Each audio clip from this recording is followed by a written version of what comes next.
primero que todo agradecerles este espacio. Para la Gobernación de Antioquia y Deseo es muy importante su asistencia a esta audiencia pública. A continuación procedo a leer el orden del día. Primero, instalación por parte del Secretario de Infraestructura de Antioquia, doctor Gilberto Quintero Zapata.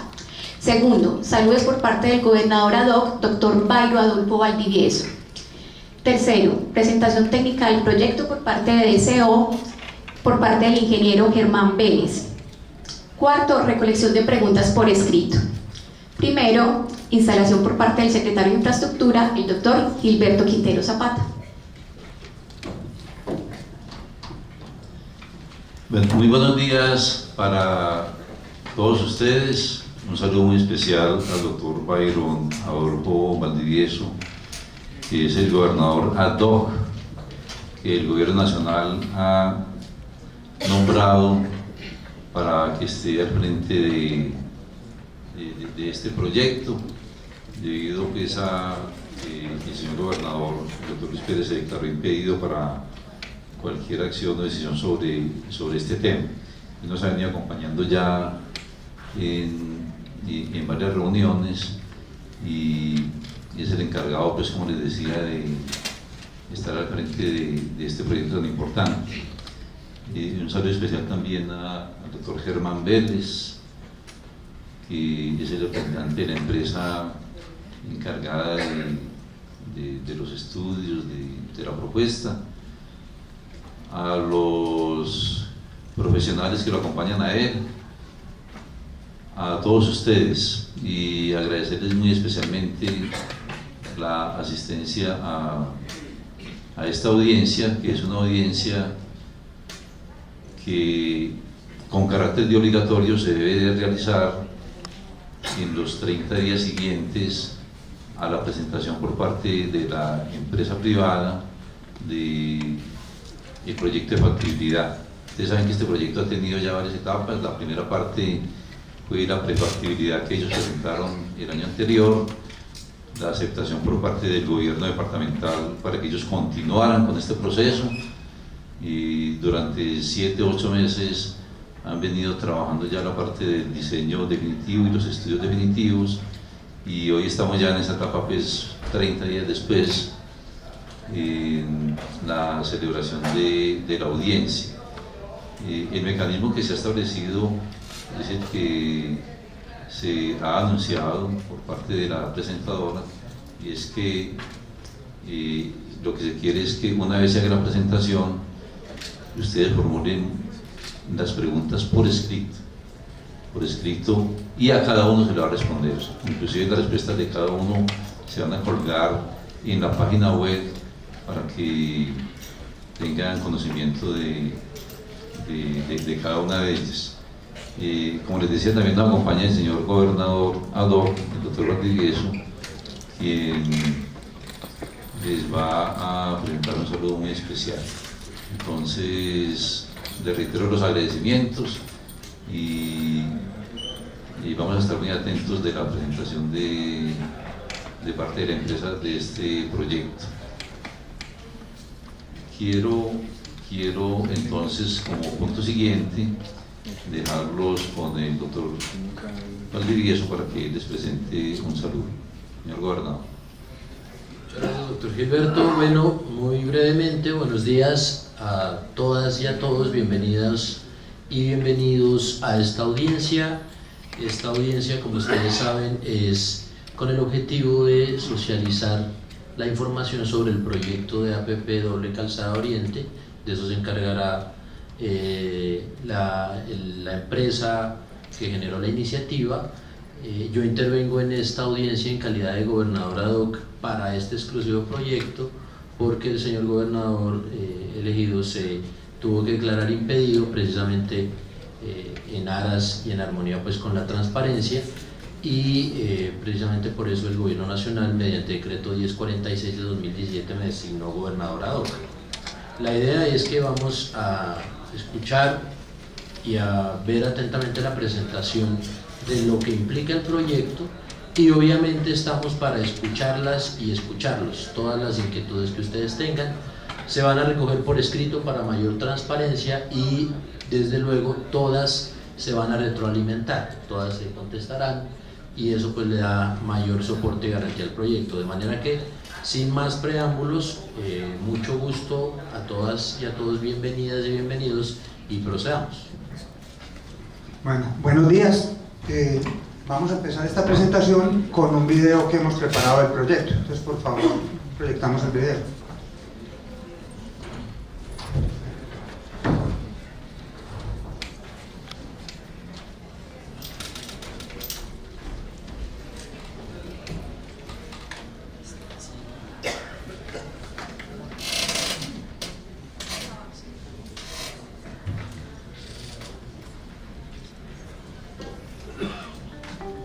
Desde el año 2006 se viene trabajando en proyectos para mejorar la movilidad en el Oriente.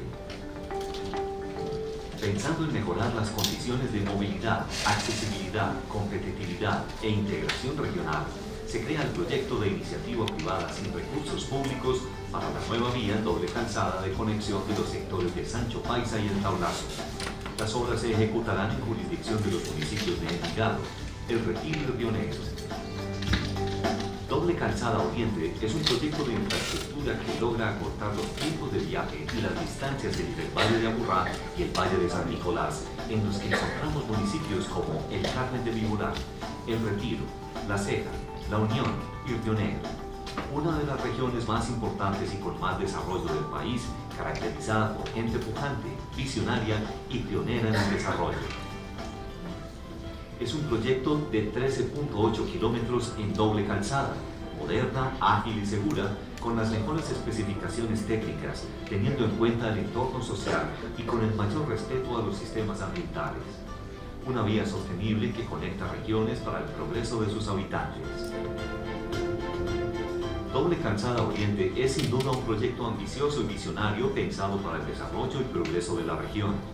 Una obra moderna que busca unir a Antioquia con una inversión que supera los 900.000 millones de pesos, incluyendo la operación y el mantenimiento, los cuales se financiarán con la instalación de un peaje, el cual contará con 12 líneas de recaudo, incluyendo sistemas de cobro automático o telepeaje.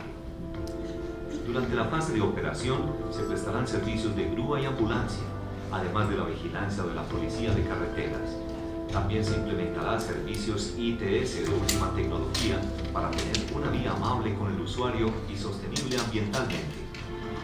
Un proyecto de concesión con cualidades de diseño y de trazado estratégicamente pensadas y con especificaciones técnicas sobresalientes, donde encontramos una longitud total de 13.8 kilómetros en doble calzada, carriles de 3,65 metros y separador variable a lo largo del trayecto, 3 retornos y 24 puentes en los diferentes municipios de la construcción, lo que nos permite una velocidad de diseño de 80 km por hora, teniendo en cuenta sus pendientes máximas establecidas y sus radios de curvatura.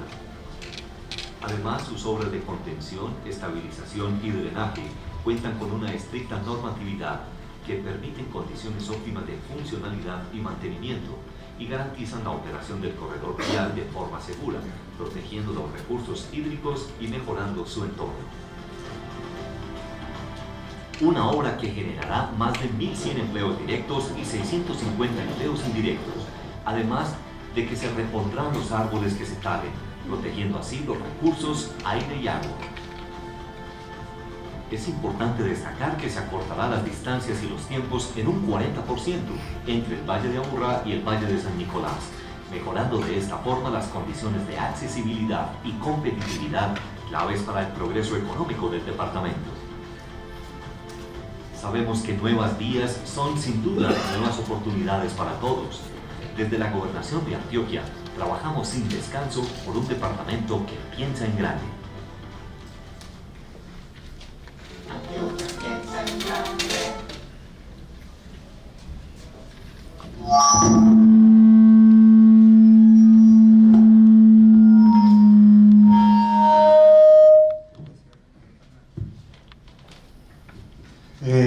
Buenos días, ahora seguimos con la presentación. Entonces, como les dijeron, la metodología para preguntas, cada uno debe tener la hojita de preguntas. La idea es que las vayan escribiendo, nos ponen los daticos del correo electrónico para darle respuesta.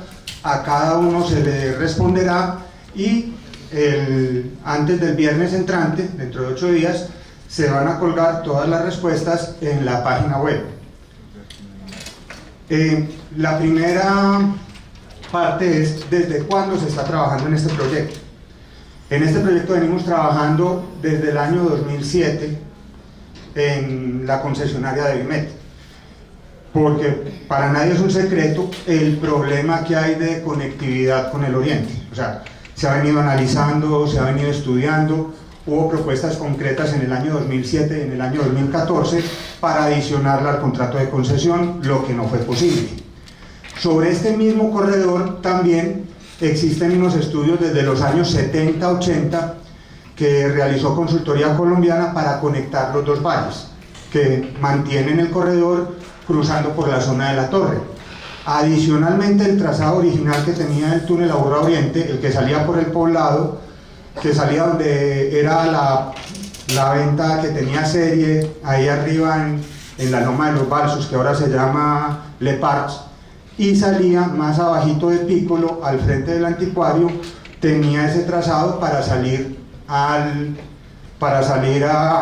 buscar el aeropuerto. ¿Qué es DCO? DCO es una estructura plural. La estructura plural es una de las figuras que admite la ley para presentar este tipo de propuestas de APP. Es una estructura plural compuesta por Conconcreto, que tiene la mayoría, una empresa barranquinera que es Castro Cherasi, y Procopal, que también es una empresa acá antioqueña. Son los 3 socios que conforman DCO. El proyecto, durante la factibilidad, tuvo la participación de más de 90 personas de todas las especialidades. El modelo financiero lo preparó una empresa que se llama Bonos Banca de Inversión. Ellos también nos hicieron los análisis de riesgos y el análisis de comparador público-privado. Los estudios de tránsito los hizo una empresa que se llama Lince, que tiene mucha experiencia en elaboración de estudios de tránsito, no solamente para las concesionarias y para los proyectos, sino también del lado de los bancos.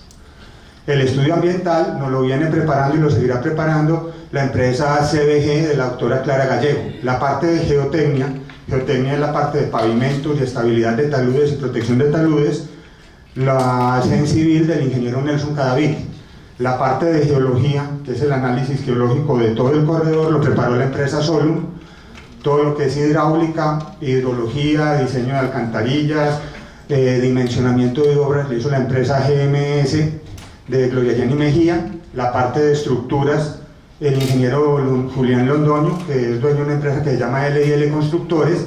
Todos estos tienen experiencia en proyectos de concesión y en estructuras del tamaño de la que estamos hablando. La topografía nos la hizo la empresa JJ Topografía, la parte jurídica nos la hizo la empresa SLEG, que también tiene experiencia en estructuración de proyectos, sobre todo iniciativa privada. La parte predial sí la adelantamos directamente en DSO, la parte social, el diseño geométrico y la dirección del proyecto, todas las hicimos desde la estructura predial. Las APPs son de muchos tipos, o sea, en la ley de APPs tenemos APPs de iniciativa pública cuando las origina el gobierno, APPs de iniciativa privada con recursos públicos cuando el originador es un privado, pero ese originador privado pide a la nación recursos o a la entidad contracedente recursos, o como tenemos APP, una iniciativa sin recursos públicos. ¿Eso qué quiere decir? Que en ningún momento va a haber presupuesto del departamento en la financiación del proyecto. Por eso ustedes ven que es un grupo de empresas privadas la que estructura el proyecto, se lo presenta a la gobernación lo revisa, después sale a un concurso público abreviado a ver si hay alguna otra empresa interesada y la gobernación en cualquier momento puede aprobar o rechazar la oferta. Al ser sin recursos públicos implica que se paga únicamente con el peaje. No va a haber valorización y, como les dije antes, tampoco va a haber aportes del departamento. Esta estructuración no la revisa el departamento. El departamento, en este caso, como les explicaron al principio, nombra el gobierno nacional nombró un gobernador encargado porque el gobernador titular se declaró impedido. Entonces este gobernador ad hoc es el que va a decidir sobre este proyecto y ya tiene nombrado un equipo de especialistas que son externos a la gobernación para tener pares en cada una de las especialidades. O sea, hay ingenieros hidráulicos, hay ingenieros geotecnistas, geólogos, cada uno aparte para revisar el trabajo que nosotros entregamos. La norma legal que rige esta iniciativa privada es la Ley 1508, que es la que define cómo se presentan y cómo funcionan las APPs. Sigue todos los lineamientos que tiene el gobierno nacional para los proyectos 4G, que es la cuarta generación de concesiones. En esos proyectos hay un manejo particular de los riesgos. El lineamiento para el manejo de riesgos lo define el Ministerio de Hacienda y Crédito Público. Entonces, en la estructuración financiera se siguió esa forma de manejo de riesgos que define el Ministerio de Hacienda, y el Departamento Nacional de Planeación. Si ustedes entran a la página www.dnp.gov.co, encuentran toda la información disponible en Colombia sobre APPs. Tiene unos manuales y unos documentos publicados sobre cómo se debe estructurar este tipo de proyectos. Todos esos manuales los cumplimos, y el contrato que resulte, porque ese contrato se va definiendo ahora, es un contrato similar a los que ya existen funcionando del sistema de cuarta generación que tiene la ANI. En el cronograma del proyecto, ¿cómo vamos? El proyecto empezó con la presentación de la factibilidad, diciendo: mire, señores administración departamental, tenemos este proyecto, ¿les interesa o no les interesa? El departamento lo va a inscribir en una cosa que se llama RUAP, que es el Registro Único de APPs, para que todo el mundo sepa que se está presentando una APP al departamento de Antioquia. Estando en el RUAP, ya después nos aprueban la prefactibilidad. Esa prefactibilidad nos la aprobaron en el mes de noviembre del año 2016. En mayo del 2017 hicieron unas exigencias adicionales a la aprobación que nos dieron en el mes de noviembre del año pasado. Nosotros radicamos la prefactibilidad el 29 de agosto y hoy estamos en la audiencia que se hace dentro de ese primer mes después de la entrega, explicándole a la comunidad los alcances del proyecto que estamos presentando. Entonces, llevamos casi un año desde que presentamos la prefactibilidad hasta entregar la factibilidad para revisión. ¿Qué sigue? Sigue un periodo entre 5 y 6 meses que terminaría entre agosto y marzo del año entrante, en el que se aprueba o se rechaza la factibilidad. Esa aprobación no solo es con el resultado del trabajo de los especialistas, sino que también pasa el esquema de riesgos por Hacienda y debe tener el visto bueno de Planeación Nacional. Entonces no solo es la gobernación la que aprueba el proyecto, sino que pasa por Hacienda y Planeación. Después de esa aprobación pasa un transcurso aproximadamente de 2 meses, que los exige la ley, colgados en la página de contratos. El gobierno nacional tiene una página que es el SECOP, que es donde todas las licitaciones, todos los contratos, absolutamente todos los concursos públicos de todas las entidades públicas de toda Colombia se ponen para que cualquier persona pueda participar. Entonces, después de que quedó la factibilidad aprobada, donde interviene la gobernación, Hacienda y Planeación Nacional, se cuelga el contrato solicitando una cosa que se llaman manifestaciones de interés. Si hay manifestaciones de interés, el proceso sigue con un concurso, una licitación abreviada, o si no hay manifestaciones de interés, en ese momento se adjudica el contrato. Lo que nosotros vemos es que lo más probable es que haya manifestaciones de interés.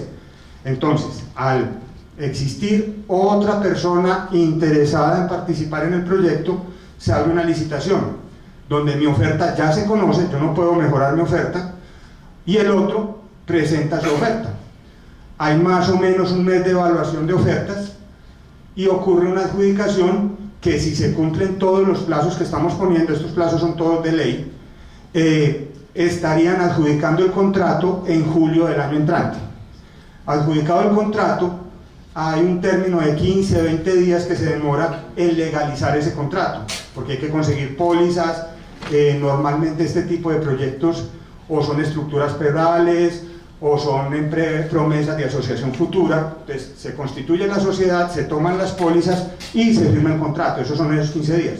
Entonces estamos hablando de una firma de contrato por los lados de agosto del año entrante. Después de la firma del contrato, hay un periodo de un año de preconstrucción, un periodo de un año de preconstrucción en el que se afinan los diseños, se adquieren los predios, se consigue la financiación, se hace el cierre financiero y se terminan de completar todos los trámites ambientales para poder iniciar construcción, y un periodo de construcción de aproximadamente 3 años. Entonces ese es como el cronograma que estamos manejando.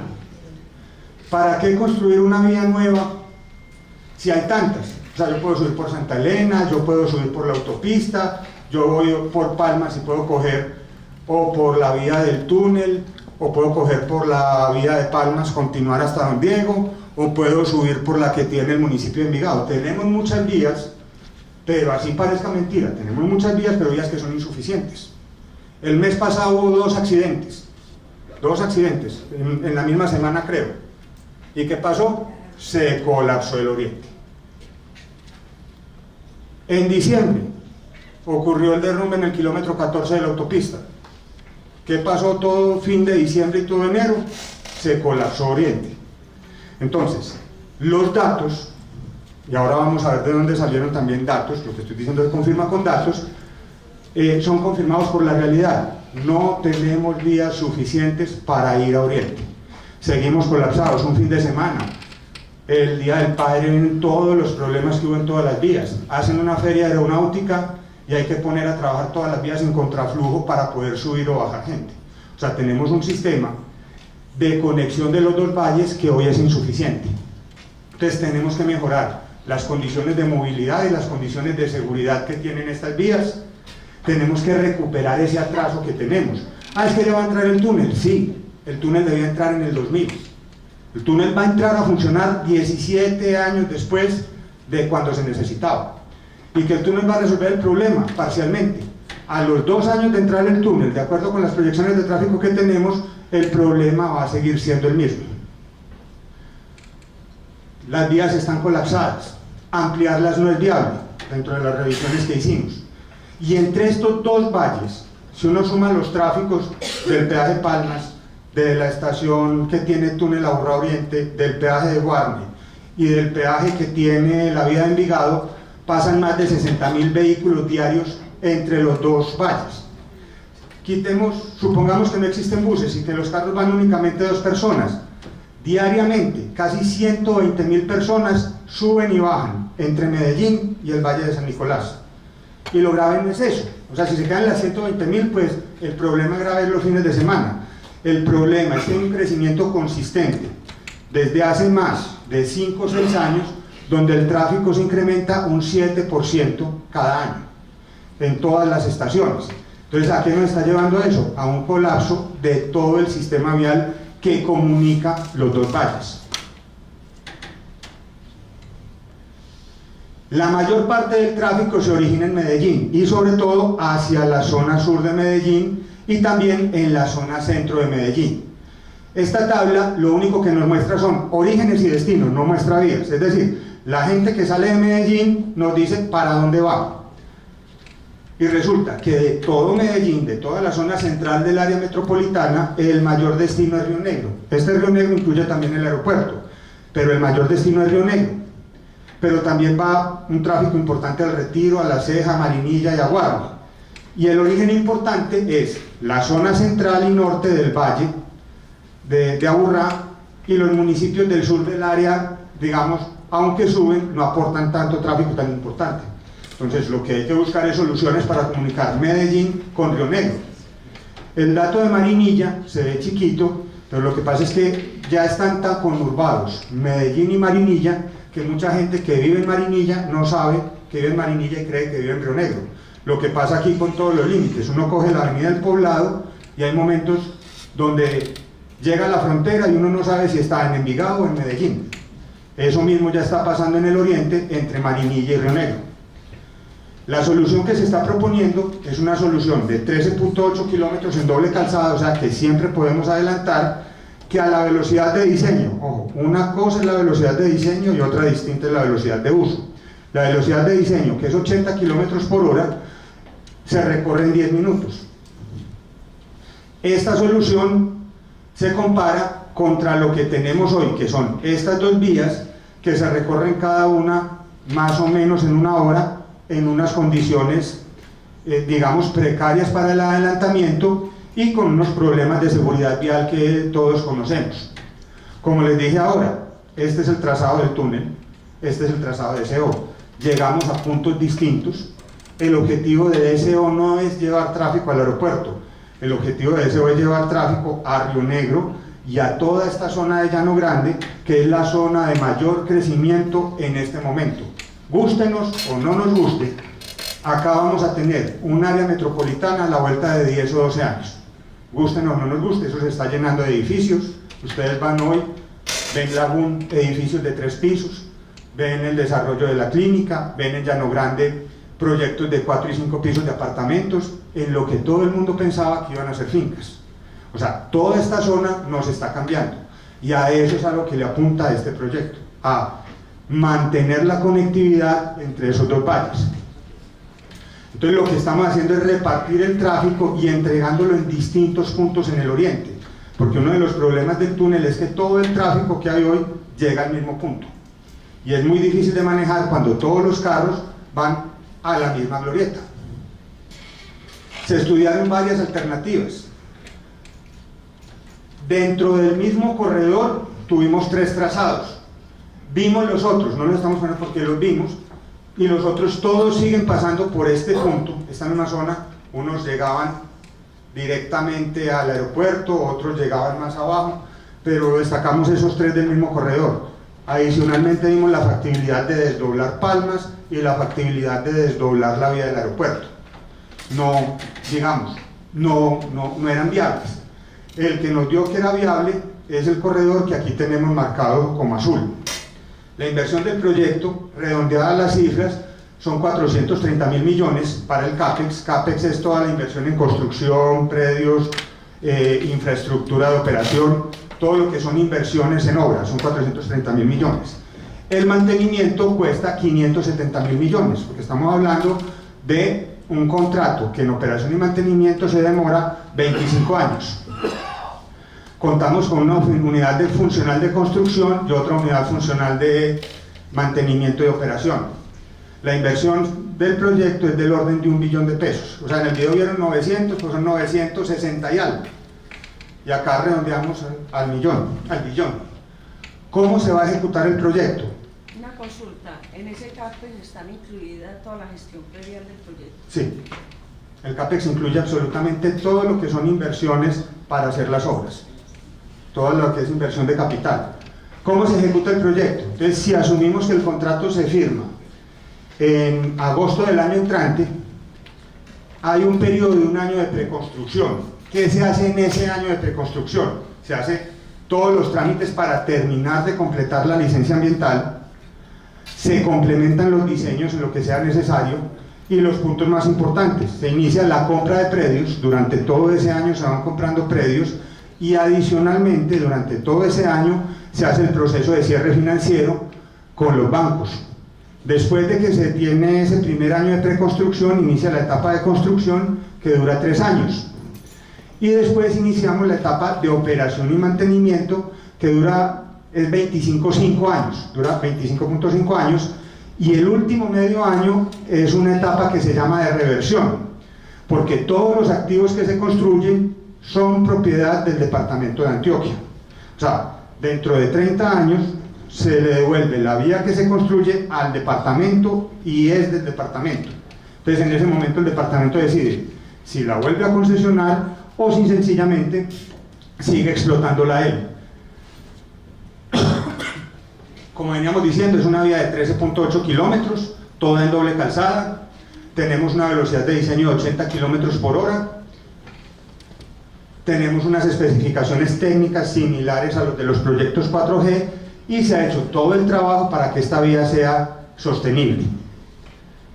Las obras, tenemos 11 grupos de puentes. Cuando hablamos de grupo de puentes, como es doble calzada, cada puente es doble. Entonces tenemos 11 grupos de puentes, o sea, ahí van 22 puentes, y en 2 tramos, en 2 pedacitos, una calzada va a media ladera y la calzada del lado del puente. Entonces tenemos esos 24 puentes. El ancho de carriles, el que nos pide la ley 105, carriles de 3.65 metros, pendientes que van del 6% al 10%, la mayor parte de las pendientes van en el 6%, hay 2 o 3 punticos donde nos tocó tener una pendiente similar a la que hay en el Alto de la Virgen en la autopista. Tenemos bermas externas de 1,80 y bermas internas de 50 centímetros. Los taludes van a ir todos revestidos. Limitamos la altura de corte entre 25 y 40 metros. Los llenos, limitamos también la altura de los llenos entre 7 y 10 metros para que la vía tenga un movimiento de tierras menor. Tenemos un ancho de separador central que va variando, se vuelve más ancho en los retornos, vuelve y se reduce en la zona de vía, y hay un punto en la zona del tablazo donde se va a ampliar el separador para reponer una zona de bosque importante. La velocidad de diseño es 80 km por hora y el radio de giro mínimo es de 230 metros. Eso que les dije en palabras es esto, o sea, tenemos 2 calzadas separadas, cada una con 2 carriles de 3,65 metros. Las bermas externas de 1,80, cunetas de 1 metro y un separador central variable. Tenemos taludes y tenemos llenos. Fíjense muy bien en estos 2 punticos rojos que son los chaflanes. El chaflán es el punto donde el corte toca la superficie del terreno original o donde el lleno toca esa superficie original. Ahora, cuando estemos hablando de la parte predial, me van a entender por qué es importante saber dónde quedan los chaflanes. Entonces esa es la sección vial que vamos a tener. Afectamos o cruzamos los municipios de Envigado, del Retiro y de Río Negro. Construimos los 24 puentes. Los puentes están concentrados en la zona del Retiro, donde cruzamos las quebradas. Todas las quebradas que son corrientes mayores van en puente. Acá está el listado de todos los puentes. Tenemos en el video que vieron fue preparado sobre los planos del proyecto, o sea que lo que vieron en el render es muy aproximado a cómo va a quedar. Tenemos unos puentes grandes de 355 metros, el puente que vieron en voladizos sucesivos ahí cruzando el Espíritu Santo, el que vieron en la animación corresponde a lo que se tiene proyectado en el diseño, y el puente anterior, que es en Viga y Loza, de 270 metros. La longitud total de puentes del proyecto es de 3.074 metros. Son muchos colores, pero es el que usan los ingenieros hidráulicos, hidrólogos, para analizar las cuencas del proyecto. O sea, hay un estudio hidrológico completo de todo el proyecto, donde se determinaron todas las cuencas, los nacimientos de agua, las recargas hídricas, para tratar, primero, de no afectarlas, y se logró no afectarlas, y segundo, garantizar que con la construcción del proyecto la afectación del recurso hídrico sea mínima. Inclusive, además de esos puentes, se construyen 53 alcantarillas. Los periodos de retorno de esas 53 alcantarillas para el diseño los estamos llevando todos a 100 años, y siempre se está poniendo un tamaño mayor al que nos está dando el diseño. En la parte de estudios de suelos se han hecho más de 1.400 metros lineales de perforaciones, entre perforaciones con taladro, perforaciones con tubo Shelby y a piques, en todo el corredor del proyecto. En cada punto donde hay un puente, en la fundación se hizo estudio geotécnico, en donde están las pilas del puente, y en los taludes, en cada uno de los taludes, también se hizo perforación para determinar qué tipo de material o qué tipo de problemas podemos llegar a encontrar en esos taludes. Se tienen los diseños completos de todas las zonas de depósito que se están proponiendo y de todos los taludes, que como les dije son taludes que van protegidos con concreto, y algunos son activos que van, además de los pernos que nos soportan la estructura, van con perno más tensionamiento. Todos los taludes están diseñados, y este es un mapa de la geología que podemos encontrar. Este es el diseño del pavimento, o sea, todos los trabajos están ya en un poquito más de fase 2. Adicionalmente tenemos 6 retornos a lo largo de la vía, 3 retornos que son exclusivos y otros 3 retornos que nos aparece, uno en el cruce de la vía con el tablazo, otro retorno con la vía del aeropuerto y el peaje. Entonces en total tenemos 6 retornos. Tenemos el peaje que va a quedar en el kilómetro 6+800, eso es Después de que se cruza la quebrada del Espíritu Santo, que fue el puente que vieron grande en el video, se sube y ahí queda la estación de peaje, que va a tener 12 líneas. El proyecto, ya empezamos a hablar de por dónde pasamos en cada uno de los municipios. En Envigado, arrancamos después del peaje que tiene en este momento Devimed. Ese peaje, lo más probable es que se traslade hacia adelante en Las Brisas, o sea, el proyecto queda pagando un solo peaje. Si no se puede trasladar, se hace una estructura que pase encima del peaje y recoge el tráfico antes, pero lo más probable, las conversaciones con Envigado vienen muy adelantadas para trasladar el peaje, que lo tenemos acá, diagonal a Plaza Paquita, a ponerlo acá frente a Las Brisas. Entonces empezamos en la zona del peaje, vamos paralelos a la vía de Palmas existente. En lugar de dar la curva de Las Brisas, nos metemos hacia adentro, pasamos por la parte alta de la parcelación Palmas, y esa es la zona que tenemos de afectación en Envigado. Afectamos 18 predios y construimos 2 kilómetros. Ya en el Retiro, pasamos esa parte alta de parcelación Palmas y entramos en una finca que se llama San Gerardo. San Gerardo es el mismo predio donde está ubicada la cantera La Borrascosa. Ese predio sube y llega hasta la parte alta donde están haciendo la tala en estos momentos. Pasamos por la parte alta de San Gerardo. Esta es Paulandia, esta es Altos de la Fe.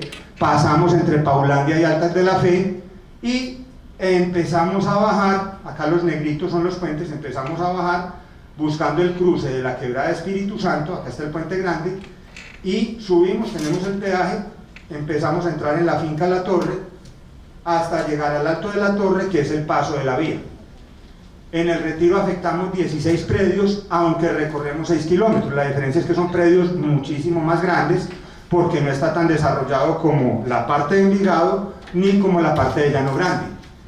En esta zona, y ahora la doctora Clara, cuando estemos viendo la parte ambiental, nos explica, se adelanta un trámite que es la sustracción de la zona de reserva, porque ahí tocamos la zona protectora del río Nare. En Río Negro, recibimos la vía en Río Negro, en el Alto de la Torre, seguimos paralelo a ese macizo montañoso hasta que llegamos a una cuchilla que baja hasta el Tablazo. Esos son los terrenos de la familia Peláez. Nos empezamos a descolgar por esa zona hasta cortar la vía. Esta es la vía existente en el Tablazo, cortamos esa vía más allácito de Aldecilla, donde está el seminario de los caballeros de los legionarios de Cristo. Donde está ese, al frente pasa una línea de energía. Nosotros pasamos al lado de la línea de energía, no por el tablacito, sino por esa vía que llega, que sigue más o menos el alineamiento de las torres de energía. Nos metemos por acá por las torres de energía y en ese punto cruzamos la vía del Tablazo. La vía del Tablazo se eleva, va a pasar con un puente por encima y la doble calzada pasa a nivel. Y a los dos costados se mejora la vía y se les hacen retornos para conectar completamente la vía del Tablazo con la futura doble calzada. Ahí seguimos y empezamos a atravesar la zona que hoy son potreros, toda la zona que hoy son potreros, a buscar la conexión con la vía del Tablazo existente. La conexión ocurre en la zona donde están haciendo ahora la planta de tratamiento, donde hay un predio que se vende. En esa zona de la planta de tratamiento nos conectamos a la vía del Tablazo y mejoramos 700 metros para llevarlo a doble calzada. Nos conectamos con la vía del aeropuerto. En la vía del aeropuerto se hace otro intercambio a desnivel. La vía del aeropuerto se le hace una glorieta a nivel grande y la doble calzada pasa por encima de esa glorieta y se conecta con la vía que Río Negro tiene en el porvenir. Ahí básicamente el objetivo es atender todo este desarrollo urbanístico que ya existe. Esta es la foto del seminario, nosotros llegamos por acá. Esta es la del tablacito, nosotros llegamos más adelante. En Río Negro afectamos 70 predios en los mismos 6 kilómetros, porque básicamente allá ya está muy atomizada la propiedad y más que haciendas o fincas, afectamos fincas de recreo. El trazado complementa el plan de movilidad que tiene el municipio. Este de acá es un montaje, esta línea gruesa roja es el trazado de la iniciativa privada y esto es el plan estratégico de movilidad que está tramitando la actual administración de Río Negro y que inclusive va a ser parte del POT del municipio. Nosotros llegamos y empatamos con la vía del porvenir. El municipio tiene previsto construir la vía de la Torre, esta es la vía que tiene actualmente Llano Grande. Entonces el tráfico se reparte entre estas 3 vías. Además acá vamos a tener conexión a desnivel hasta donde sabemos la EDESO, que es la empresa de desarrollo sostenible, el equivalente al IDU y al EDU en Bogotá y en Medellín de Río Negro, tiene un proyecto de mejorar esta vía. No sabemos si es en calzada sencilla o en doble calzada, y nos conectamos a estas vías veredales, estas vías terciarias que también van al proyecto. Entonces, como ven, empatamos con la red vial que tiene pensada construir Río Negro a futuro. ¿Se van a cobrar peajes? Sí, sí, vamos a cobrar peajes, porque como vieron al principio, al ser una iniciativa sin recursos públicos, pues la única financiación es cobrar peaje. Las tarifas que tenemos previstas en el modelo financiero son estas, y esas tarifas se ajustan como se ajustan en todos los contratos de concesión año con la variación del IPC. En la parte de operación y mantenimiento de la concesionaria, digamos, operamos y mantenemos el peaje, va a haber servicio de ambulancia, servicios de grúas, policía de tránsito, hay obligación de hacer el mantenimiento rutinario de la vía, o sea, mantener la rocería, mantener las alcantarillas limpias, y obligación de hacer el mantenimiento periódico para mantener la vía bien todo el tiempo. En los contratos 4G y por exigencia de la ley 1508, la remuneración del concesionario va asociada a unos indicadores de gestión de la vía. Esos indicadores bien, estado del pavimento, estado de la rocería, tiempo que se demora una ambulancia en llegar a atender a la persona, tiempo en que se demora la grúa a atender el incidente. Entonces esos indicadores se incluyen en el contrato, y si el concesionario no cumple con los indicadores, sencillamente se castiga la remuneración. Entonces ese es un punto importante. Ya llegamos a la parte predial. En la parte predial, sencillamente lo primero es cómo identificamos los predios. Uno tiene la topografía y tiene unos diseños. Sobre esa topografía que tenemos, sobre esa topografía hay un catastro. Este es más o menos el catastro más actualizado que conseguimos de toda esa zona, y cada municipio tiene un color. Este es el catastro de Envigado, este es el catastro del Retiro y este es el catastro de Río Negro. Fíjense, por eso es la diferencia en predios.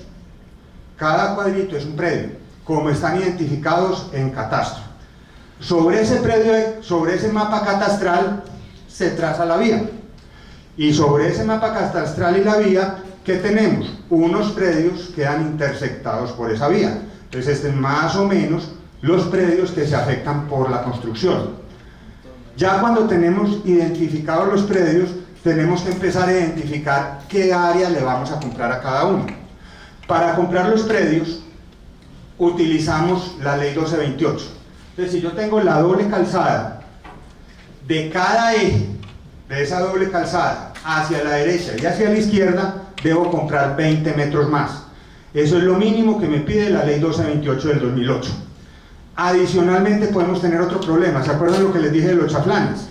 Puede ocurrir con los chaflanes que lo que yo necesito para hacer mi muro de contención pase por este borde. Si está dentro del límite de la ley 1228, pues compré el predio. Pero si me pasa lo que tenemos aquí abajo, donde por el corte me tengo que meter al otro terreno, también lo tengo que comprar. Entonces, adicionalmente al criterio que tenemos de ley 1228, que es eje de la vía más 20 metros, tenemos un segundo criterio que es chaflán más 5 metros, lo que ocurra más lejos. Entonces, por ejemplo, en este caso hipotético, la compra sería por las líneas rojas. Perdón, te pido un favor, ¿me puedes mostrar nuevamente el cuadro de los predios? Todavía no, porque es que generamos, y es una aclaración que les voy a hacer, de pronto no les guste la respuesta cuando les llegue, por eso damos las preguntas escritas. Estamos en un proceso de ley 1508. Nosotros en este momento estamos presentándole una oferta al departamento de Antioquia. Es una oferta que muy probablemente termina en una licitación. Entonces, la ley 1508 trata la información que nosotros tenemos con confidencialidad. Entonces, si va a haber competencia, los otros van a ver. Nosotros en la presentación les mostramos todo, por eso, aunque nos han llegado derechos de petición pidiendo los datos, les decimos lo mismo. Mire, después de que la factibilidad esté aprobada, todo es público. Antes, esta es información que goza de reserva. Adicionalmente, ¿qué pasa? Adicionalmente, ¿qué pasa con esto? El departamento me puede decir a mí, señor, no me gusta su proyecto. Eso está dentro de todas las posibilidades. No me gusta su proyecto, pero me gustó el estudio de suelos que hizo. Le compro el estudio de suelos. Entonces, al final puede terminar uno sin hacer el proyecto, pero vendiéndole los estudios al departamento. Entonces, por eso la información... Es reservada, te entiendo perfectamente. Pero hago otra pregunta. También dentro del proyecto que tiene el gobernador está la ampliación de Guarne hasta Crepes and Guarne. No, nosotros solo tenemos esto. ¿Pero eso lo están manejando de esta misma forma? No te sé decir nada. Yo acá nosotros estamos hablando acá del proyecto entre Tablazo y aeropuerto. Entonces esa es la forma como se determina el área de los predios. Hay un caso especial en los predios, porque ya vimos, no, le compro el chaflán, entonces quedo tranquilo. Pero ¿qué pasa si el lote residual, lo que le sobra a la persona, no queda sirviendo? ¿Y cómo que no queda sirviendo? Sí, si yo tenía un lote de 3.000 metros cuadrados y en 3.000 metros y en 2.000 me dejan construir una casa, yo puedo construir la casa. Pero ¿qué tal que llegue el proyecto y de esos 3.000 me compra 1.500? Ya no puedo construir casa, así me hayan sobrado 1.500 metros cuadrados. Entonces, si las normas no permiten desarrollarla, o la otra que es un poquito subjetiva, pero también se puede demostrar claramente. Yo tenía un lote muy bonito, planito, y al lado de ese lote planito tengo un barranco, un precipicio, o hay unas áreas de retiro de una quebrada donde no puedo construir. Entonces, si la norma no permite desarrollarlo o la topografía no permite que el lote se use, en ese caso también se adquiere el área residual. O sea, no solamente el pedazo de lote que se afecta, sino la totalidad del lote. Aquí hay que hacer una claridad, y es que si esa área residual ya está utilizada, ahí sí no se compra, porque ya se usó, ya se aprovechó. Entonces, si volvemos al ejemplo de los 3.000 metros cuadrados, yo ya tengo la casa, me compran 1.500, no, cómprenme los otros 1.500, ahí sí no, porque ya el lote se desarrolló. Entonces, esto aplica únicamente cuando esa área residual no está desarrollada. Hay un proceso que va a ocurrir en algún momento en el tiempo durante la factibilidad, y es la declaratoria de utilidad pública o interés social de los predios. ¿Por qué se hace esto? Porque esa es una anotación que se hace en todos los registros donde el predio, digámoslo así, queda congelado para el comercio. Ya se sabe, mire, en ese predio va a pasar una obra pública, y como ese predio va para la obra pública, está congelado hasta que la entidad pública se lo compre. Esa medida es muy dura, pero ¿por qué se toma? Se toma sencillamente para que el Estado, cuando vaya a adquirir el predio, como les digo, la obra queda y es del departamento de Antioquia, y el predio lo compra es el departamento de Antioquia. Lo que hacen las concesionarias son gestión predial. A los que les haya tocado con los proyectos 4G, quien está comprando es la ANI a través del concesionario. Entonces, como son predios para el Estado y que quedan de uso público, estas declaratorias de interés son las que hacen que esos predios empiecen a quedar disponibles para las vías, y para que no pase lo que pasa hoy en Llano Grande. ¿Hay que hacer dobles calzadas? Sí. Vaya a conseguir los predios. Vaya a conseguir los predios. Digo en Llano Grande, la plata está, los diseños están, faltan los predios. Vaya a conseguir los predios en Llano Grande que deberían ser del Estado. Lo mismo es acá. Ya hay unas herramientas legales, que permiten, antes de que salgan los proyectos, como el proyecto pasa por allá, reservemos la faja, para que el día que se compren no nos encontremos un restaurante, no nos encontremos un hotel, no nos encontremos algo que impida que el proyecto se haga. Esa identificación predial tiene varios elementos. Un elemento catastral que nos dice cómo está en catastro ese predio. Un elemento físico donde muchas veces lo que yo tengo realmente no me corresponde a lo de catastro, y ese físico se asocia realmente a por donde pasa la vía. Una identificación social para saber ese proyecto para qué, ese predio para qué se usa, socioeconómicamente ese proyecto para qué es. La gente que vive en el predio es vulnerable o no es vulnerable. Ese proyecto vive unidades familiares, o en ese proyecto se están haciendo actividades económicas, porque dependiendo de esa identificación económica hay unos planes sociales que tienen los contratos de concesión, donde a las personas vulnerables se les protege y se les respetan sus derechos y se les dan unos apoyos para que puedan mitigar el impacto y saber la realidad jurídica del proyecto. ¿Por qué saber la realidad jurídica del proyecto? Porque uno muchas veces jura que es dueño de donde está viviendo y resulta que el documento que da propiedad en Colombia es el certificado de propiedad de la Cámara, no las escrituras. Y nosotros nos hemos quedado en que tengo escritura, en que hice promesa de compra-venta, pero si nunca legalicé el documento ante la superintendencia, no soy dueño. Entonces, en esos predios hay que poner especial cuidado, porque muchas veces uno no resulta dueño. ¿Y por qué el registro es tan importante? Y estar revisando el registro es importante, porque uno sin darse cuenta le puede aparecer un embargo. ¿Y dónde ponen el embargo? Ahí. Y el del embargo tiene el mismo derecho que el dueño. O sea, ¿a quién se le informa que se le va a comprar el predio? A todos los que acreditan derechos. ¿Y dónde se revisa si tienen derecho o no? En el certificado. Entonces, lo primero es una identificación catastral, que esa está muy avanzada en el caso de este proyecto, que de todas formas hay que revisar cuando estemos ya en la ejecución definitiva, ya seamos nosotros o un tercero que gane, donde empezamos a ver qué dice catastro de cada predio. Viene una identificación física. En esa identificación física ya van con los planos de la vía, van los topógrafos a cada terreno, montan el eje de la vía y ven qué se afecta de ese proyecto, qué edificaciones hay, por dónde están los cercos, si hay setos, si hay cultivos, porque todo eso se paga aparte. Viene una identificación social, donde sencillamente hay que saber uno a quién le está comprando. Entonces, si es población vulnerable, tiene un trato, hay unos apoyos económicos que se dan para traslado, apoyos económicos durante 6 meses para que los niños sigan estudiando en el colegio que estaban, apoyo de servicios públicos. O sea, hay una política social completa que lo tienen los contratos 4G, y acá no vamos a hacer la excepción, donde hay unos reconocimientos a las familias vulnerables si se llegan a afectar, y un tratamiento especial en el caso de que la vivienda permanente se afecte, y una identificación jurídica, porque hay que saber a quién se le oferta. Yo le tengo que ofertar a los que realmente son dueños del predio. ¿Quiénes son los dueños? Los que están en el certificado.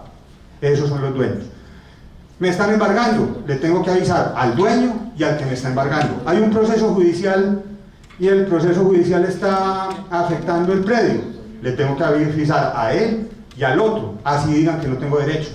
Está en una sucesión y en la sucesión aparece un hijo no reconocido por los demás hermanos. Si está metido en la sucesión y si está metido en el nombre ahí, tiene derecho. Tengo una hipoteca, el banco tiene derecho. Entonces, a todo el que esté en el registro es al que se le avisa y a todos se les hace la oferta. El marco legal para la compra de predios viene de la ley 9 y la ley 388. La ley 9 es la ley ambiental, la 388 es la reforma urbana, que han ido evolucionando. En la ley 1682, que es la ley de infraestructura, se le hizo unas precisiones a cómo era el proceso predial. La ley 1742 terminó de completar esas precisiones, y el IGAC, que es la autoridad predial en Colombia, tiene unos decretos y unas resoluciones donde nos dice cómo se evalúan los predios y cómo se reconocen las indemnizaciones. O sea, todo está regulado. Entonces, con base en ese marco legal es que se preparan los avalúos. ¿Qué influye en la valoración de un predio? Hay unos criterios físicos, cómo es la topografía del predio, cómo está afectado por zonas de retiro, cómo está afectado por normas ambientales, cómo es la construcción, cómo está el estado de esa construcción, ¿tiene servicios públicos o no tiene servicios públicos?, cómo se accede al predio. Hay unas cosas que también se pagan. Ese predio tiene cultivos, esos cultivos de verdad están funcionando o no están funcionando, porque a uno le muestran mucha mierda un rastrojero. ¿Qué es eso? No, es un cultivo de aves del paraíso, y ese cultivo de aves del paraíso no ha vendido ni una sola en 10 años, y resulta que el cultivo de aves del paraíso de la señora valía cada ramita a 50.000 pesos, y tenía una finca al lado con unos jardines elaborados donde el jardín, mostrado con una factura, le cobraron por cada ave del paraíso 10.000. O sea, siempre se hacen referencias y comparaciones. Todos los daños se pagan, pero todos los daños se pagan con unos avalúos comerciales. Hay un criterio urbanístico, cómo está urbanizado ese suelo, qué vías tiene, qué características especiales tiene que le pueden aumentar o reducir el valor. Y un criterio jurídico, porque yo puedo tener el predio más bonito del mundo, pero si me pasan 10 servidumbres, no tengo predio, porque las servidumbres siguen ahí. La valoración de estos predios la tiene que hacer un cuerpo colegiado y así está establecido en todas las 4G. O sea, no es el Pedrito Pérez ni el doctor Ochoa, no, es una lonja. Cualquier lonja, en este caso la idea es que sea la lonja de Medellín, estamos en negociaciones con ellos, pero la lonja es la que debe ser el avalúo, no solamente para este contrato, en todos los contratos 4G exigen que el evaluador sea la lonja. ¿Y por qué la lonja? Normalmente las lonjas tienen un prestigio y tienen una trayectoria en la zona donde van a evaluar y conocen de los precios de la tierra. Deben, como lo conocen, deben hacer revisiones y visitas de campo de los avalúos, y lo más importante, la decisión del avalúo debe ser colegiada. O sea, debe haber un comité de evaluadores, una mesa de evaluadores, el nombre que leen en la lonja, pero es ese organismo el que pone el precio.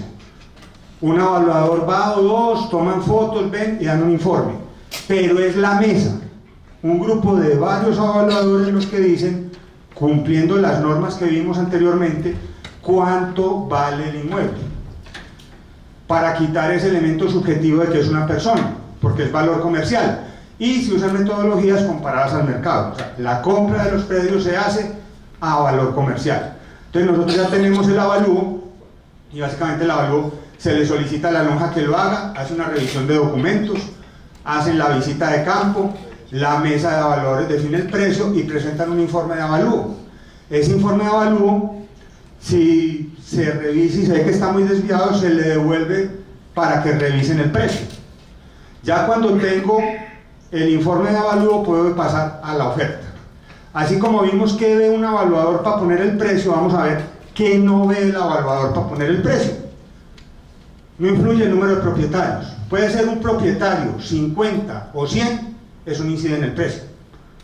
Yo estoy comprando el lote y no cupos, y compro el lote completo de lo que yo necesito. Los antecedentes familiares, no es que la casa ha sido muy bien habitada. ¿Qué le suma a una casa que esté muy bien habitada? No. Una vez me acuerdo, no, es que mire, el apartamento que usted está comprando al lado vivía Natalia París. Eso no suma un peso al valor. Yo estoy comprando el inmueble. La expectativa de futuros desarrollos. En este caso particular, como es una compra para una entidad estatal, la compra se hace al predio como era antes de que habláramos de la doble calzada de Oriente. Como era antes de la doble calzada de Oriente. ¿Qué es que la doble calzada de Oriente subió los precios? Sí. Pero yo lo estoy comprando es para hacer ese proyecto. Entonces yo no puedo considerar dentro del precio la futura expectativa de valorización por el proyecto que se está haciendo. Entonces esa es una de las cosas que muchas veces genera conflicto con los propietarios. O sea, no se tiene en cuenta el efecto que produce el proyecto en el valor del predio, y tampoco se tiene en cuenta el avalúo catastral. Tampoco se tiene en cuenta, porque aunque no debe ser así, en Colombia por un lado va el valor catastral, el valor del predio para el municipio, y por otro lado va el valor predial. Entonces uno encuentra predios que valen 10.000 pesos metro cuadrado en avalúo catastral y va a negociar a valor comercial y le cobran 200.000. Eso ya es un problema de los municipios, que no tienen actualizado su catastro. El proceso de la compra empieza con la notificación de la oferta. Entonces, la lonja me da el precio, se prepara un documento, ese documento es la oferta de compra, esa oferta de compra se le notifica al propietario, señor, usted fue muy de buenas o muy de malas, pero el predio que le estoy mostrando, este pedazo del predio, por ahí va a pasar una vía. La lonja me dijo que valía tanta plata y necesito que me lo venda. Es un proceso despiadado. Y es muy triste, por eso uno trata de que ese proceso que es tan despiadado sea por lo menos amable, porque es duro. O sea, me están comprando lo que no estoy vendiendo, al precio que no acordé y fuera de eso con entrega inmediata. Eso es lo duro del proceso predial. Y uno entiende que se enojen y que no les guste, pero es la triste realidad. Entonces uno, ¿qué trata de hacer? Tratar de dar anticipos, tratar de que el impacto en esa compra sea el menor posible. Se notifica. La persona tiene la opción de aceptarla sabiendo que contra el predio no hay recurso. la persona tiene derecho también a que le revisen el avalúo. Entonces, no, revíseme el avalúo, no, se lo manda a la lonja, porque uno no pone el precio, lo pone la lonja, y la lonja devuelve. Entonces, vienen los motivos, la lonja lo responde, y en la experiencia que tenemos en predio, yo no he conocido la primera vez que alguna lonja suba el precio. Sí me ha tocado que lo baje, y lo normal es que se ratifican. Entonces, aquí ya empezamos con dos alternativas. Me hicieron la oferta, la persona puede ver si la acepta o si no la acepta. Si la persona acepta la oferta, iniciamos un proceso que se llama enajenación voluntaria, donde sencillamente se firma una promesa de compraventa, se entrega el predio, se hace la escritura y esa escritura se registra y el pago se reparte entre las distintas etapas del proyecto. Entonces, se vendió, me gustó el precio que me dieron, me pagaron y se hizo todo el proceso de venta. ¿Qué tiene de especial esta enajenación voluntaria? Que no genera renta ni ganancia ocasional. O sea, el predio que yo vendí no paga impuestos. O sea, y viene la otra, que los abogados son muy, ¿cómo decirlo?, elegantes. Enajenación jurídica. De verdad, la enajenación jurídica es la expropiación.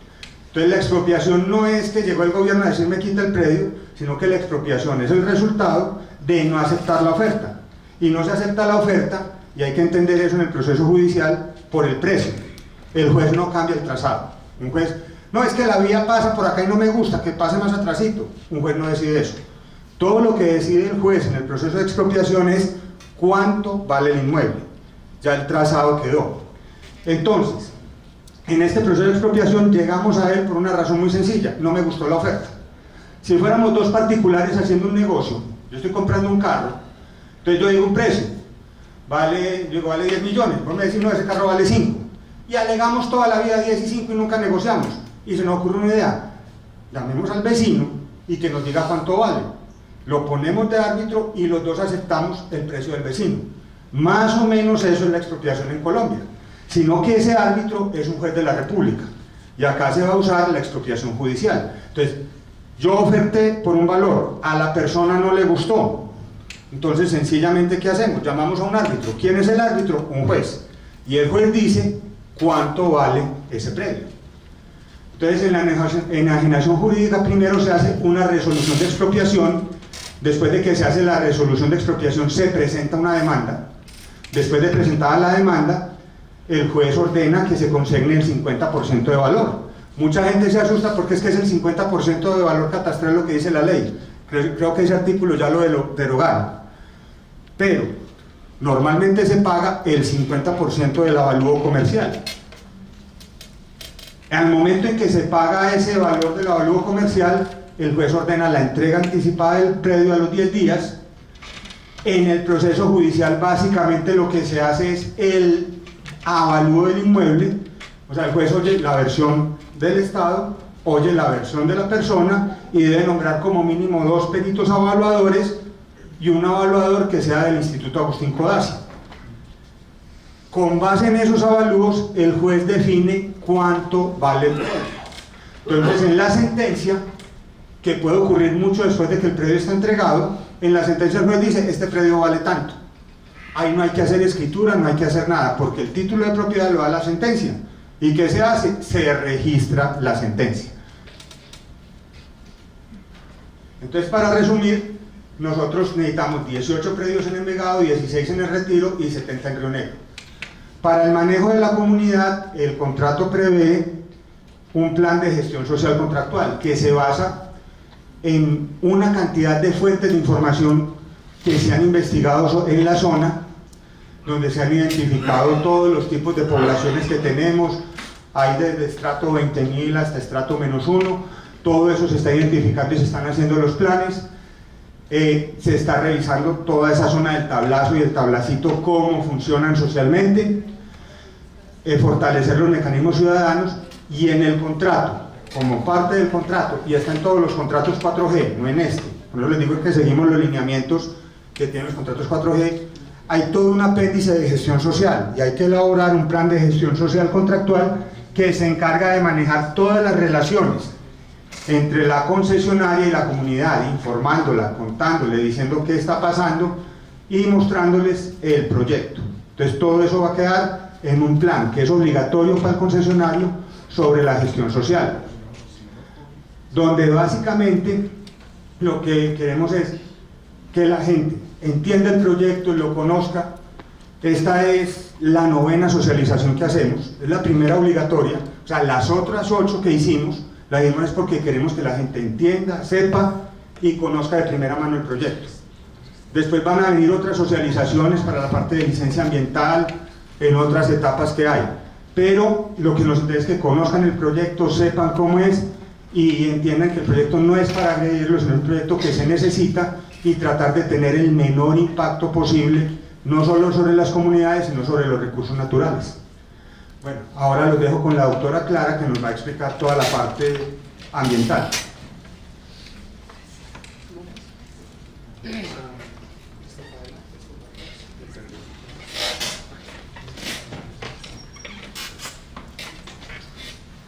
Bueno, muy buenos días para todos. Yo les voy a contar, espérate un segundo.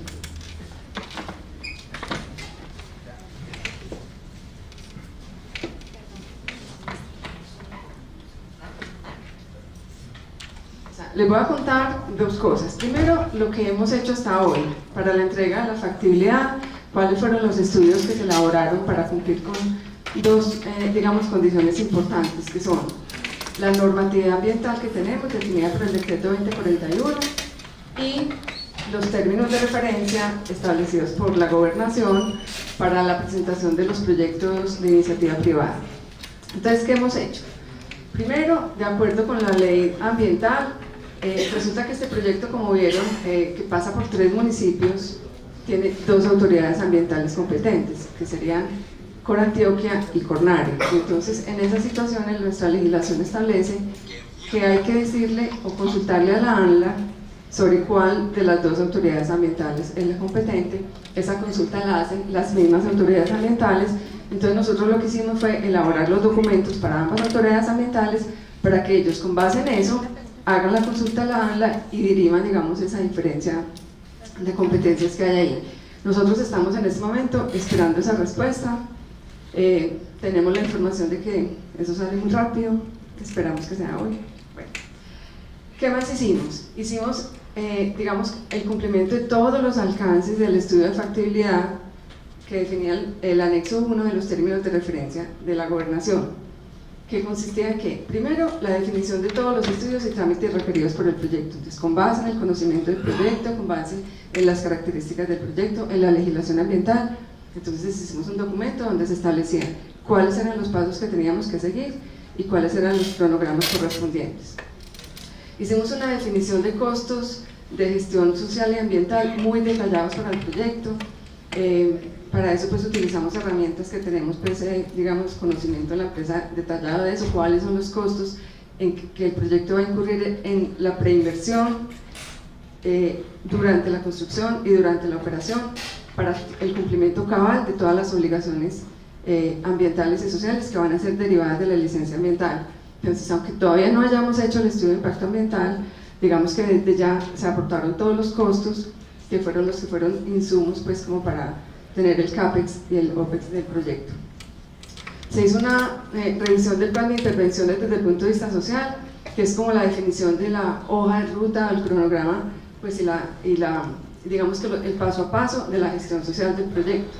Hicimos el plan de gestión social contractual, del cual les acabo de hablar Germán, que es digamos, un documento que está exigido en los apéndices de los contratos de la ANI, que tiene, digamos, como unos alcances muy concretos, que incluye 9 programas, y entonces en esa definición de ese plan se le entrega, digamos, al proyecto cómo es que tiene que hacer todo el programa de información, cómo tiene que hacer todo el programa de comunicaciones, cómo tiene que hacer todo el programa, digamos, de compensaciones sociales. Entonces eso ya está formulado y entregado. Se hizo una identificación y análisis de los riesgos sociales para el proyecto y se hicieron unos lineamientos del estudio de impacto ambiental y el plan de manejo. Insisto, como en esta etapa, pues estamos en la etapa de factibilidad, todavía no se habían iniciado los estudios. Dentro de los alcances del apéndice 1 sí estaba que nos adelantáramos y contáramos qué íbamos a entregar, o qué vamos a entregar en esas otras etapas. Bueno, En el documento de solicitud de NODA, que es un documento muy importante también que hicimos, ¿en qué consiste eso? Nuestra legislación ambiental establece que para este tipo de proyectos que requieren licencia ambiental, hay una primera actividad en la que uno le tiene que consultar a la autoridad ambiental si el proyecto requiere o no diagnóstico ambiental de alternativas. Entonces, eso no es una consulta de una carta sencilla.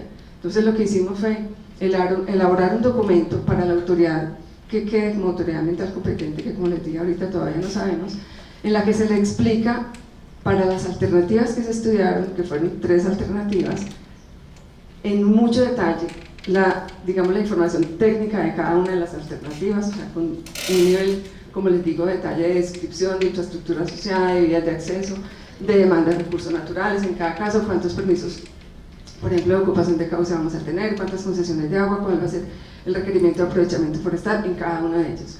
Una caracterización, digamos, de las condiciones actuales de cada una de esas alternativas, con un nivel de detalle, digamos, importante, obviamente con información secundaria, pero digamos que todos esos temas que ven acá los tratamos ahí, información de geología, de geotecnia, de suelos, de hidrología, o sea, todo el equipo de profesionales que ustedes vieron ahorita aportaron la información correspondiente en sus temas pertinentes para construir este informe. En cada alternativa, los requerimientos o las características hidrológicas, hidrogeológicas, de calidad de aire, de ecosistemas, el tema de la cobertura ambiental, el tema de las zonas de las restricciones existentes en cada alternativa, que como ya también oyeron pues, y lo conocen, cruzamos por la Reserva Forestal del Nare y la cruzamos, digamos, de distinta manera las 3 alternativas. Eso también entonces se le explica con mucho detalle a la autoridad ambiental. Se cumplen también los requerimientos de, digamos, unas condiciones que establecen las autoridades ambientales en los manuales que ellos tienen para hacer las evaluaciones de los estudios. Ellos tienen unos criterios que verifican, entonces nosotros, digamos que también a manera como de ayuda y de que la revisión del documento sea muy fácil para ellos, se las entregamos tal como le establecen los manuales mismos de ellos. Estas fueron las alternativas pues, que se analizaron, y para cada una de ellas pues, entonces se cumplieron, pues, como se hizo como todo el análisis que les acabo de explicar, y se hizo finalmente, me falta una aquí, bueno, se los voy a contar, y se hizo para este ejercicio un análisis multiobjetivo. ¿En qué consiste?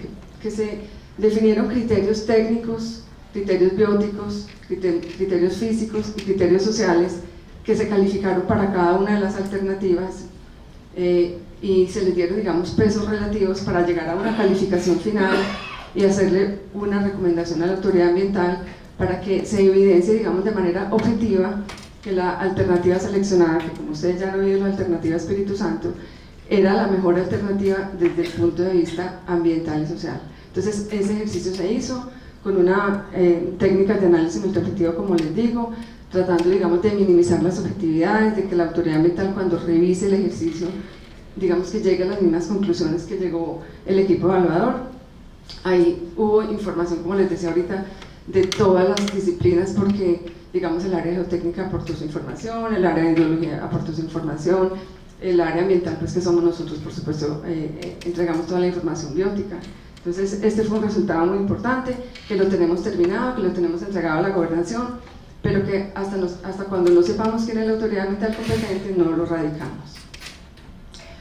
Ahora, ¿qué vamos a desarrollar? Entonces tenemos 2 estudios muy importantes por hacer en adelante para ya cumplir, digamos, con la etapa que seguiría si la autoridad ambiental establece que no se requiere diagnóstico ambiental de alternativas. Entonces vamos a hacer el estudio de impacto ambiental, que, digamos, es el instrumento pues, esencial que establece la legislación para que, digamos, que tenga el proyecto como de guía para hacer toda la ejecución y la construcción del proyecto. Incluye todas las áreas, digamos, y todos los requerimientos que tenga el proyecto, no solamente el corredor que va a ser, digamos, requerido para la construcción, sino todas las vías de acceso, por ejemplo, que se necesitan, todos los sitios de almacenamiento de materiales o los subnets, etc.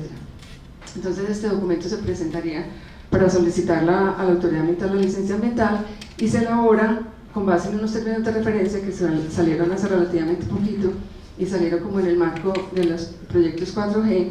Son términos de referencia muy exigentes que digamos exigen un nivel de detalle muy grande en el trabajo, y pues los vamos a cumplir.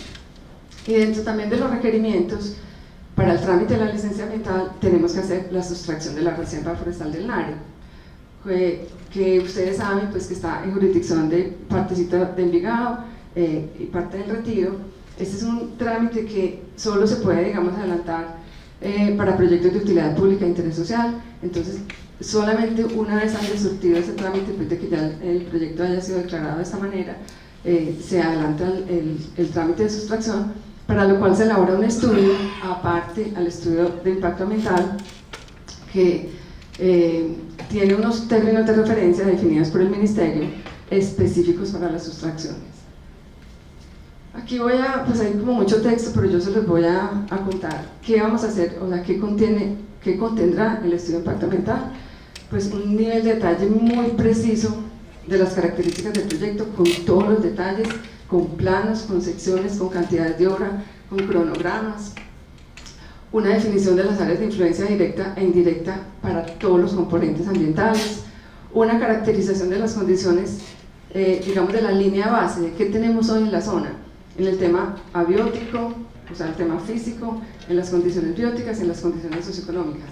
Esta caracterización tiene pues términos de referencia e implica levantamiento de información primaria en campo para todos los componentes, con trabajo de campo para conocer, pues, hacer inventarios de flora, hacer inventarios de fauna, hacer caracterizaciones de aguas, hacer inventarios, levantamiento de información social, hacer monitoreos con laboratorios. Y también implica el levantamiento de información secundaria, información que no se genera, pues no la genera el consultor, sino que digamos que está disponible, la que genera, por ejemplo, el IGAC, la que genera, por ejemplo, el IDA, la que está establecida, por ejemplo, en los PONCAS, información que tiene que ser consultada y tenida en cuenta para la comprensión, digamos, perfecta y completa de las condiciones ambientales actuales de la zona del proyecto. Posteriormente, con base en la caracterización, se hace un ejercicio, digamos, a partir de plasmar toda esta información en una cartografía C, para identificar las áreas más sensibles desde el punto de vista ambiental. Entonces, ese es como el primer resultado de la caracterización ambiental. Posteriormente, cruzando la información del proyecto, las características del proyecto, los requerimientos del proyecto, por dónde va a pasar, por qué quebradas va a pasar, cuántos árboles va a requerir, cuántas descargas de aguas residuales va a tener. Entonces, se establecen las características para el trámite de los permisos ambientales que van incluidos en la licencia ambiental. Entonces, en este caso, pues ya sabemos que tenemos que tramitar concesiones de agua para 3 campamentos, para el peaje, permisos de vertimiento de aguas residuales domésticas y no domésticas, permisos de ocupación de cauce, permisos de emisiones. Bueno, entonces este es todo el capítulo de demanda de recursos naturales. Está todo el permiso de aprovechamiento forestal. Un tema importante es que hay que hacer otro trámite ante otra autoridad, que es el levantamiento de veda de las especies vedadas, tanto nacionales como regionales. O sea que, digamos que ya van viendo que son varios trámites de la licencia ambiental, de la sustracción y del levantamiento de veda. Posteriormente, con digamos, el cruce entonces de las características del proyecto, de esta demanda de recursos naturales y digamos que con una ayuda metodológica se hace un ejercicio de identificación y evaluación de impactos ambientales. Esto se hace, estas metodologías pues están estandarizadas, son cuantitativas, y se hace un ejercicio para poder, digamos, jerarquizar esos proyectos, saber cuáles son las actividades más impactantes, cuáles van a ser los elementos del medio ambiente más impactantes, y con base en ese ejercicio se hace, digamos, otro ejercicio como de zonificación, para ver entonces, ya teníamos la sensibilidad de la línea base, ya le superpusimos el proyecto, entonces cuáles van a ser, digamos, las áreas que van a quedar, que no se pueden tocar, o que van a tener restricciones de uso. Eso se llama el análisis de zonificación de áreas sensibles. Bueno, con base en los resultados, entonces, de este ejercicio y de la identificación de impactos, ya sabemos cuáles son los problemas que tenemos que prevenir, cuáles son los problemas que tenemos que manejar, cuáles son los problemas que tenemos que compensar, porque algunos impactos simplemente no tienen ni prevención ni mitigación, y entonces se formula el plan de manejo ambiental, que digamos finalmente en un estudio de impacto ambiental es el capítulo más importante, es el que va a ser la hoja de ruta, que va a ser la guía permanente del proyecto. Y entonces se formulan los programas y los proyectos y las medidas de manejo para todos los impactos ambientales que se identificaron. Se formulan los programas de monitoreo y seguimiento para verificar que las medidas de manejo que se están recomendando si sirvan, si estén funcionando, si estén siendo efectivas y si no tomar los correctivos correspondientes. Se tiene que formular un plan de gestión de riesgo para las contingencias que se puedan generar durante la construcción del proyecto, porque digamos, las medidas de manejo atienden los impactos ambientales que están identificados durante el ejercicio, pero no atienden las contingencias, digamos, que sean externas al proyecto, como por decir un incendio forestal, como por ejemplo una avalancha pues súbita que no se tenía de pronto prevista. Entonces hay que formular un plan de gestión de riesgo, un plan de contingencia, que es un requisito de los términos de referencia. Hay que formular un plan de desmantelamiento o de cierre, pues, o de abandono, para que cuando el proyecto ya esté terminando haya unas ayudas, unas directrices de cómo dejar la zona, de cómo dejar los sitios donde estaban los campamentos, para que todo quede pues, digamos, acorde con las condiciones anteriores, paisajísticas, etc. Un programa muy importante que hay que formular en este caso es el plan de inversiones del 1%, que está exigido para todos los proyectos que tienen licencia ambiental y que usan el recurso hídrico. Ese es un programa en el que se tiene que definir cómo invertir el 1% o cómo gastarse el 1% de la inversión del proyecto. O sea, si el proyecto vale, como nos dijeron, 900.000 millones de pesos o 1.000 millones de pesos, entonces el 1%, hay que formular un programa para ese monto que será después digamos, vigilado por la autoridad ambiental de manera rigurosa, en programas que estén orientados a, digamos, a manejar y el tema de la cuenca de donde se están haciendo esos abastecimientos del recurso hídrico. Este programa es importante, de mucho beneficio, está muy reglamentado, está muy bien definido en qué se puede invertir ese 1% y en qué no. Entonces eso hará parte también del ejercicio. En el plan de aprovechamiento forestal también muy importante, porque pues tenemos también unos instrumentos muy definidos ya por el Ministerio, en que nos define cómo se establecen esas compensaciones ambientales para los aprovechamientos forestales. No solamente son siembras, también son siembras, pero también son compras de predios para después que queden como predios de conservación. También es la construcción, digamos, de bancos de germoplasma. Entonces este es un programa también muy importante que habrá que formular. Bueno, y el tema de la reserva forestal del NARI, pues como les decía, hay que hacer el estudio para solicitar la sustracción ante el Ministerio de Ambiente, Vivienda y Desarrollo Sostenible, que esta es una condición para el otorgamiento de la licencia ambiental. Se elabora con base pues, en unos términos de referencia que ya les mencioné, y solamente se puede tramitar esa sustracción para proyectos que ya hayan sido considerados de utilidad pública e interés social. Esto es muy importante. Sí, hay que entregarle una justificación de esa situación. La justificación pues, es la declaratoria y la presentación de la relevancia e importancia del proyecto a nivel nacional y regional. Incluye, como un estudiecito de impacto ambiental, pero con mucho más énfasis en el tema biótico, en el tema de flora y fauna, por supuesto, porque es, digamos, sobre el que se está haciendo como la solicitud. Incluye entonces aspectos técnicos como la descripción del proyecto, pues como les decía, es muy parecido a un estudio de impacto ambiental, pero hay que trabajar en escalas distintas. Área de influencia, las demás áreas que sean delimitadas, o sea, no necesariamente corresponden a las mismas áreas que se delimitaron para el estudio de impacto ambiental, pues porque no todo el proyecto está, digamos, en zona de reserva. Hay que hacer una línea base, alguna información del estudio de impacto ambiental sirve, pero otra no, por el tema de las escalas. hay que entregar una información sobre amenazas y susceptibilidad ambiental. Digamos que toda esta información que les he mencionado tiene que estar soportada en una geodatabase que tiene unos requerimientos, unas especificaciones muy claras y que tiene que, pues, y que sirve finalmente para hacer los análisis. Bueno, estos son como detalles del contenido que obedecen pues a los términos de referencia. Aquí hay una cosa importante, y es que vamos a tener medidas de compensación, por ejemplo en el tema forestal, por 3 razones, o sea que son compensaciones que no se superponen unas con otras, sino que se suman. Entonces vamos a tener compensación por el permiso de aprovechamiento forestal, con la metodología de pérdida por biodiversidad.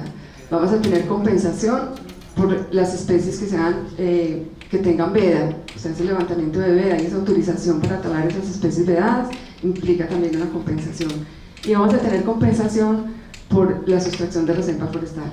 Las 3 compensaciones, como le digo, no se superponen unas con otras, se suman, son distintas, son verificables y son, digamos que complementarias y benefician en términos generales y en términos finales, pues, a la zona que va a ser afectada pues por el impacto sobre el componente forestal. Bueno, ahora pues estas diapositivas las incluimos porque pues la concesión y el DCO nos solicitó como que les diéramos un poquito como de anticipación de las medidas que se podrían plantear para algunos de los impactos ambientales. Como les he dicho, pues los estudios no se han hecho, pero con base en el conocimiento que tenemos del proyecto, con base en el conocimiento que tenemos de la zona, con base en la experiencia que tenemos en otros proyectos, pues traemos unos lineamientos digamos, de medidas que con seguridad van a estar ahí desarrolladas, detalladas, porque cada una de estas medidas va a tener su ficha, con su objetivo, con su alcance, con su metodología, con sus recursos. Esto se entrega a un nivel muy detallado porque, como les decía, es la herramienta de gestión del proyecto. Entonces, por ejemplo, para el manejo de taludes, pues, ¿cuáles son las medidas? Bueno, una cosa conceptual también importante, las medidas de manejo de los impactos ambientales pueden empezar desde la prevención. Cuando se hace una medida de prevención, cuando se participa activamente, por ejemplo, en la formulación y en el diseño del proyecto y se identifican impactos y mediante el ajuste de las características del proyecto se evitan esos impactos. Eso ya se ha hecho.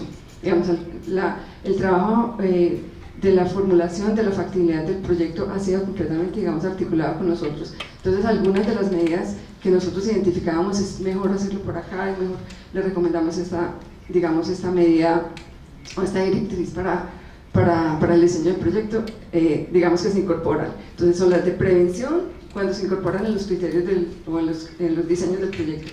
De mitigación, cuando se pueden mitigar y corregir y las condiciones, digamos, del recurso vuelven a su estado original. O de compensación, cuando definitivamente hay una pérdida, que es como en el caso de las talas, del aprovechamiento forestal, ese árbol que talamos, pues ya se va a perder, entonces las medidas son de compensación. Entonces aquí tenemos un poquito como de todo. En los taludes, pues el diseño de las zonas de depósito, o sea, hay unas recomendaciones para el diseño, hay unas recomendaciones, por ejemplo, para las protecciones de ciertos sitios, de ciertas áreas, no solamente pues desde el tema, digamos, hídrico, también desde el tema forestal, incluso desde el tema arqueológico, porque no lo he mencionado, pero obviamente está dentro de todo el alcance del estudio ambiental. En calidad de aire, pues haremos recomendaciones para el manejo de material particulado durante la construcción. Digamos que estas medidas ya son muy comunes y uno las ve pues en general en todas las obras bien manejadas, que son aislamientos, que son humectación, capacitación pues para que la gente sea juiciosa y disciplinada en el tema de emisiones de material particulado. En calidad de aguas, pues todo el sistema de tratamiento de aguas residuales que lo tendrán todos los sitios de generación de aguas residuales, domésticas y no domésticas, las protecciones de los cuerpos de agua en los frentes de obra, mediante la construcción de trinchos, mediante la construcción de barreras, la capacitación al personal, en la calidad del suelo, igualmente la definición de sitios de almacenamiento, digamos que no contaminar todas las áreas, sino que restringir las áreas necesarias a ciertos puntos, el manejo, por ejemplo, correcto de la maquinaria y eso suena a veces en las obras como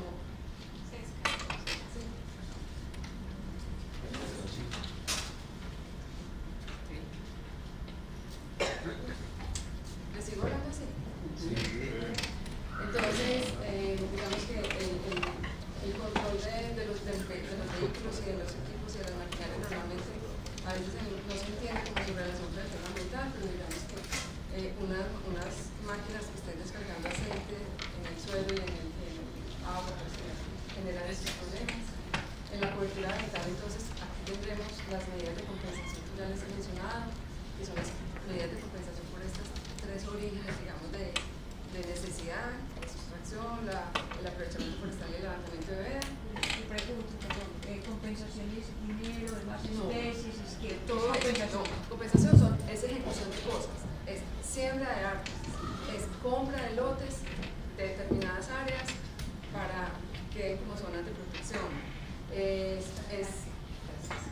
Es la creación de viveros, es la creación, el rescate de germoplasmas, son las semillitas, para que después sean sembradas en ciertos sitios, son ejecuciones reales.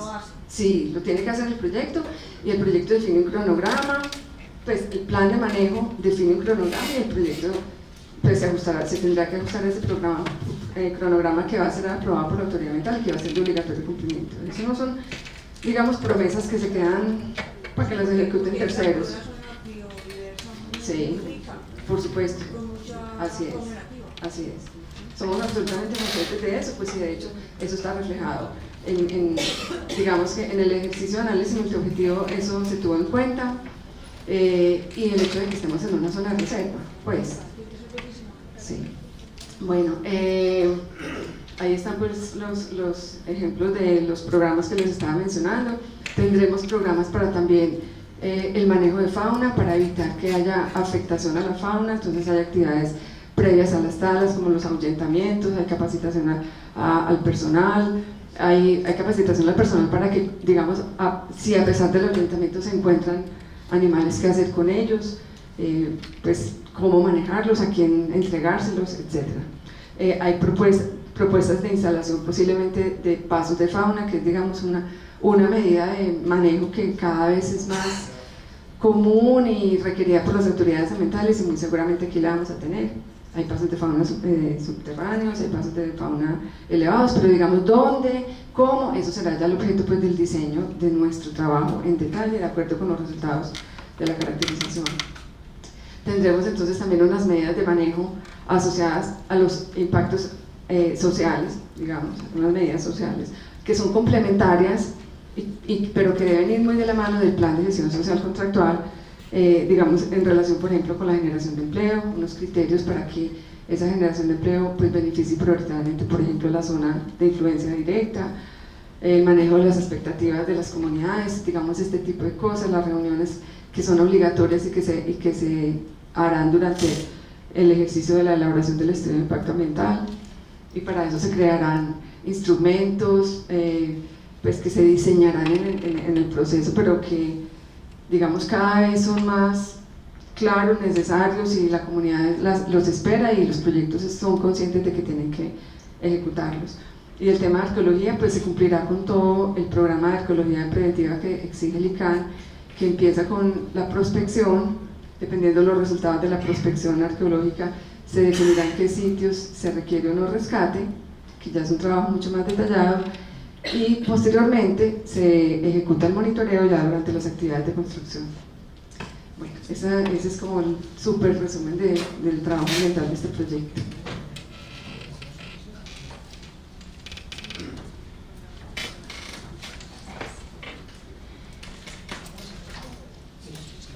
Bueno, hemos recibido 4 preguntas. ¿Alguien tiene más? Pero hay una que ya la acabó de resolver la doctora Rimani. No, pero de todas formas, como está, entonces de aquí al próximo viernes en la página de SEO, www.deseo, con C, o sea, como suena, deseo.com, vamos a poner la respuesta a las 4 preguntas.